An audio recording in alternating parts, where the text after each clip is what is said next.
Okay, ano na gagawin ko ngayon na retailer na ako at subscribe na rin sa LMAP? Madali lang yan. Una, download and install mo Loadman app sa phone mo. Kung Android, punta ka sa Google Play Store. Kung iPhone, sa App Store. Pwede mo rin gamitin yung Loadmana web app sa www.mobile.loadmana.com.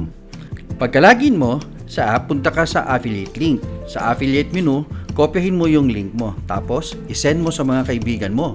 Lagyan mo ng caption na siguraduhin panoorin nila yung videos doon. At mag-sign up ka at subscribe sila by clicking sign up and subscribe now. Tapos, okay na yun? Yes, kapag umabot sila sa QR payment at nagbayad ng 500 bawat isa, makakakuha ka ng 250 pesos na Retailer Activation Commission at 10 pesos LMAP Unilevel Commission para sa bawat isa sa kanila. Halimbawa, kung 10 sa mga kaibigan mo ang nagbayad, may 2,500 ka agad. Sobra pa sa ROI mo. May dagdag ka pang 100 from the LMAP Unilevel Commission, so total of 2,600 ang kinita mo. Sulit pala yung 500 na kapital. Tapos niyan, pwede pa ba ako kumita? Oo naman, Angelo. Marami ka pang pwedeng kitain, lalo na kung tuturuan mo rin ang mga bagong retailers mo na i-promote din ang kanilang affiliate link. Kapag ginawa nila yon, mabilis din ang ROI. At magkakaroon ka ng additional 10 pesos for each retailer with LMAP na nakuha nila.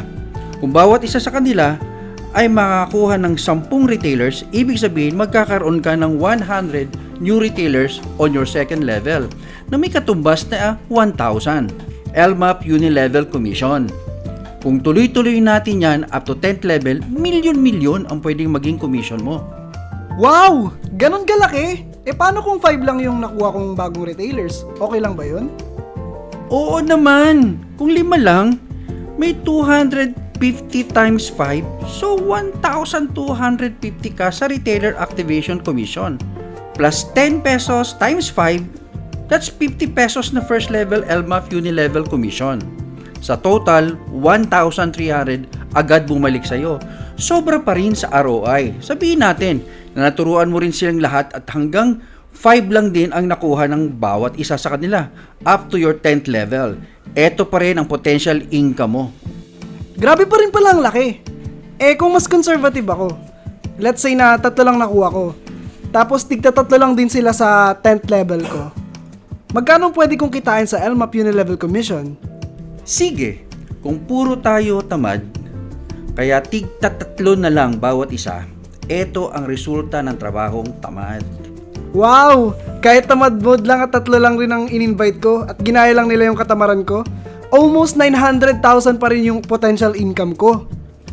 Di pa tayo tapos. Bukod pa dyan, sa income mo sa sariling load at sa porsyento sa load ng buong organization mo. Pero, i-discuss natin yan next time.